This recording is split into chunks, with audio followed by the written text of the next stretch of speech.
Ladies, how are you doing? I am so very excited today to see you, and we're going to be talking about I think, some good stuff today. But I'm going to check to make sure that I am showing up everywhere I want to show up.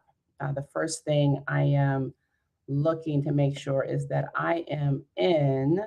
Let me see, make sure my hair doesn't look that too crazy, but make sure that I am in all of the places. Give me a second, everyone. Hope you're doing well this Thursday.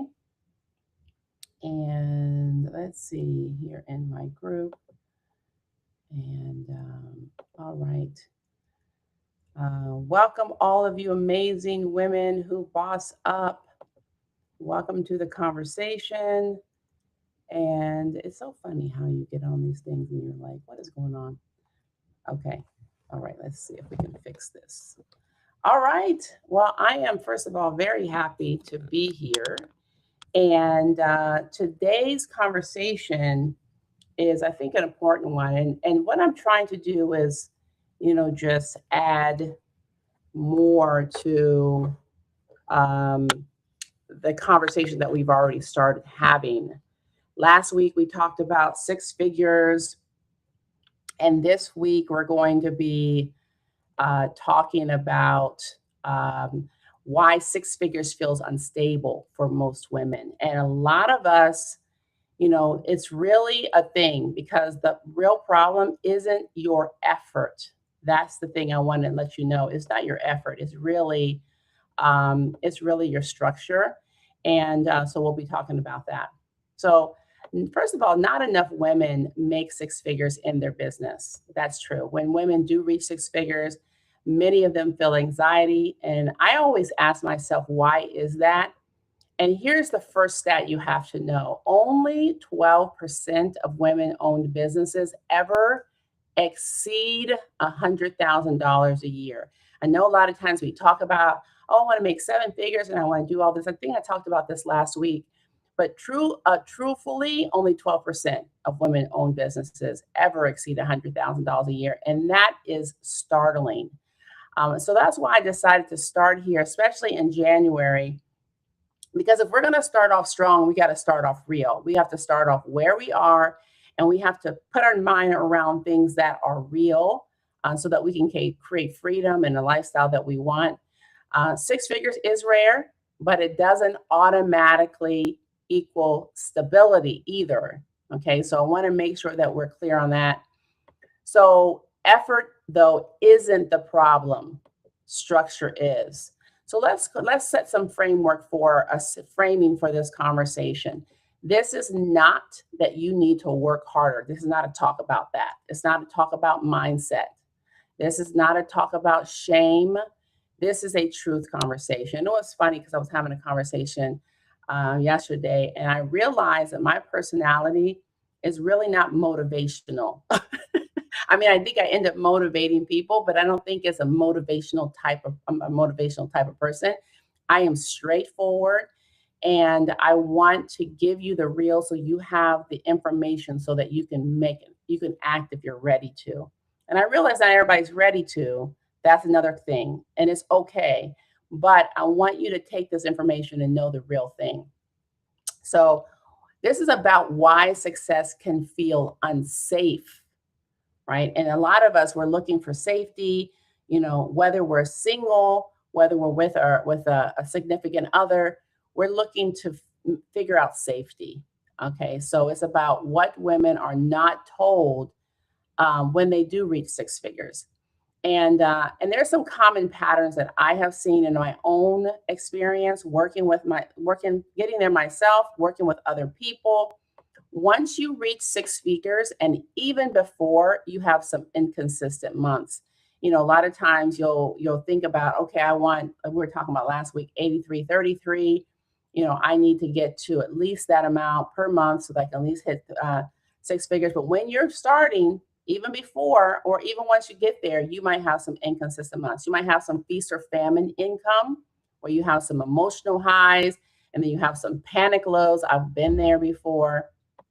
You might not, you might feeling like you have to start over every month. And that's the reason why I'm bringing this up right now, so that you can mitigate that and you can set it up in such a way that you don't have to keep doing that. So income is tied directly to your personal energy, and output when you first start. So when you're first starting, we talk about personal outcome, personal energy, and that's okay. And usually that's what gets you to $100,000. And then once you get past that marks, then you have to learn something new. Believe me, you have to learn something completely new. You can't get to seven figures on the same information that you had before. So six figures looks good externally when you first start, but internally it could feel like a financial tightrope. So I want to set you up understanding what and why you're doing it, so that you can manage your expectations and you don't get disoriented and go, oh, this is not what I thought it was going to be. Okay. So let me just give you some of my experience when I first left my job. I think I told this before. When I first wanted to lose my job, lose my job, wanted to leave my job, I was working and building my business at my job. And finally, I started to get some momentum. And the first time I hit $6,000 in my business was July of 2018. I was super excited. I'm like, oh my God, because I have a regular job. I was getting an income from my job. And then I made $6,000 on the side. And I knew how I did it. And it was a combination of things, which if you haven't watched that video, please go back and watch that video. But then in August or September of that year, I ended up getting to 9,000. So I started seeing some consistency. And remember, my number was 8333. If I can get there, then I can get to six figures. Well, shoot, once I got to $9,000 by September, I gave him my resignation letter, and I was out of there. And I felt like I knew what I did. Now, I had left my job before, several years ago, but this was different. I was like, okay, I get it. I feel it. I understand it. And it felt like proof. It felt like, okay, I've learned this. I got it. I worked with my client, with my coach, I think at that point I hadn't even worked personally with a coach, but I had been working inside of these things and learning things from people. And oh my gosh, it was going right. And it just felt like proof. My confidence spiked. Oh my gosh. I gave my resignation notice. I think at the time also I was going through a personal development seminar, and I was like, I'm doing it. I'm going. And here's the part I don't tell often, but I have started trying to bring this up in January of 2019. So this is 4 months later. I only made $200. Oh my God. Oh my God. I thought it was the worst. Oh my gosh. Reality hit right at that moment, because I had no job. My husband's job was unstable at the time. We had a mortgage, we had responsibilities, we had a young child. It was just it was overwhelming. And so physically, I felt a pit in my stomach. I was feeling like, oh my God, it brought up all those old familiar fear of failure, fear of collapse. And it was tough. It was scary. And I had definitely done that more than once. And the last time I had done that, which because I wasn't as personally developed as I was at that moment, I just collapsed for a couple of years. I couldn't get it together. However, this time was different. It was different. I had learned some things. I did not freeze. I realized that I can't rely on my own brain alone. Motivation wasn't the issue. Hustle wasn't the issue. What I needed was proximity to someone who already knew what they were doing. And so I went to a 2-day seminar with a multi-million-dollar coach. It was free seminar, which was interesting. I think someone told me about it. And by the first day I was listening to her, I was taking all her notes, and I go, okay, I'm gonna do it. And that's, I think, a lesson for some of you.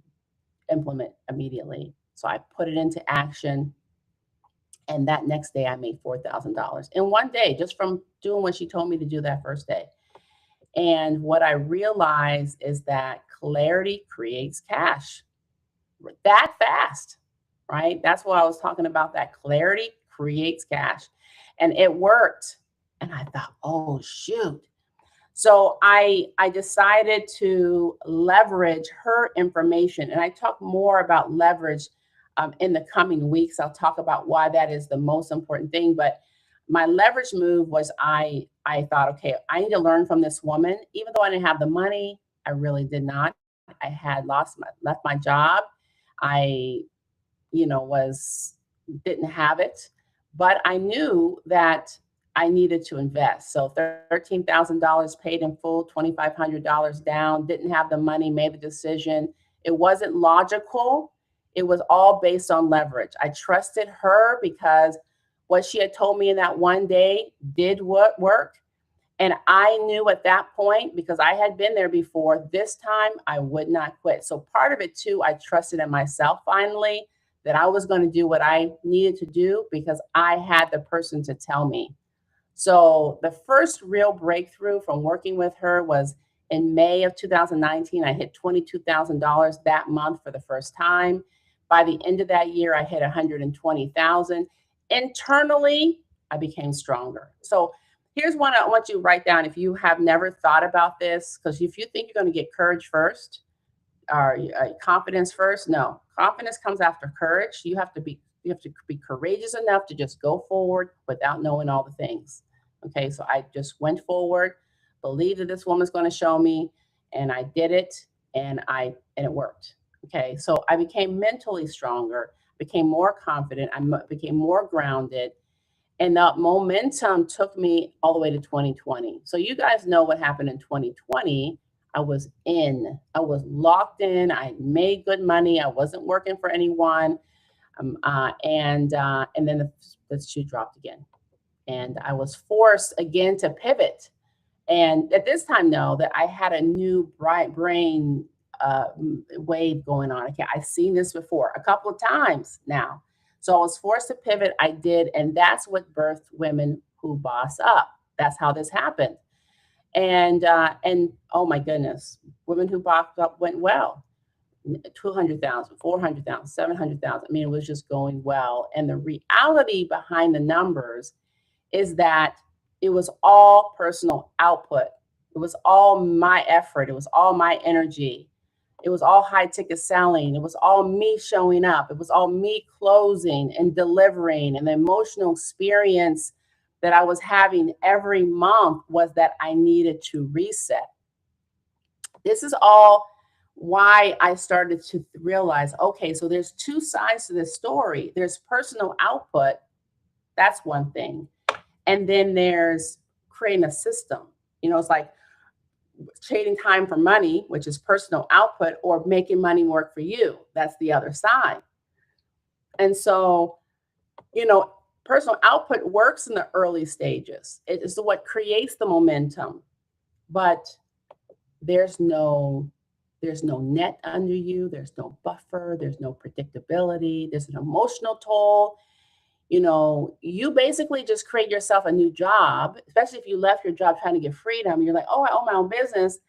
And I know this too well. I watched my parents do this my whole life. And my dad was a very good salesman. And he was a type of person who only needed 4 hours of sleep. But he couldn't outlast his illness or his body, his health.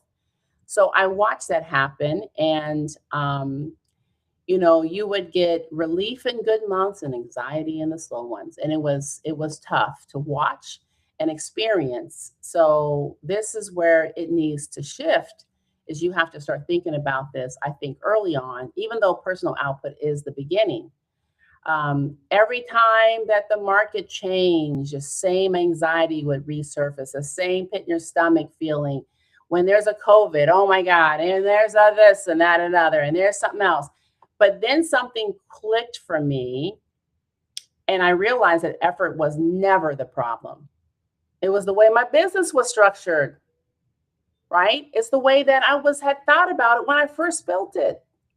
Effort was never the problem. Business was built entirely on me doing it, right? And so personal output can get you to six figures. If you want to get more than that, it does not get you to the next level, because there's only so much time you have in your day. There's so much energy you have. And As a female, which we have so many other responsibilities and so many other things, and we have to take care of ourselves, is an unstable way to think about it long term. So here's how you want to reframe. Anxiety does not equal failure. So if you're feeling anxious and you've been going through this whole, oh my gosh, this roller coaster is killing me. I feel like I'm working harder than I was when I was at a job, which you shouldn't be doing. At the beginning, yes, but you should be able to help figure out a way to mitigate that. But anxiety does not equal failure. Anxiety equals a misaligned structure. Your structure is not lined up the way it correctly should be. So, you want to start with building what works first. And even when I work with clients, I say, okay, let's create the thing that's going to work first. And then we build a system from that. And then that way you can pull yourself out of it. That's what's going to last. Let's systemize that. How can we systemize? How can we leverage what we have to systemize that? So 6 figures, just so just so we're clear, I talk about it. I get our mind wrapped around it, but it's not the finish line. It's the place that you have to be or work through so that you can figure out the patterns. What are the patterns here? What are the things that are working? What's the system I can create? How can I put some systems into that so that it'll create the next level, the next thing, the way that I can really have a lifestyle? Right now, I am in the Philippines. I'm at a hotel. You can see that. But, I'm on my way back to Bangkok. And then I, go to Malaysia next month. And I come back to the States. And that's a lifestyle a lot of women want to live.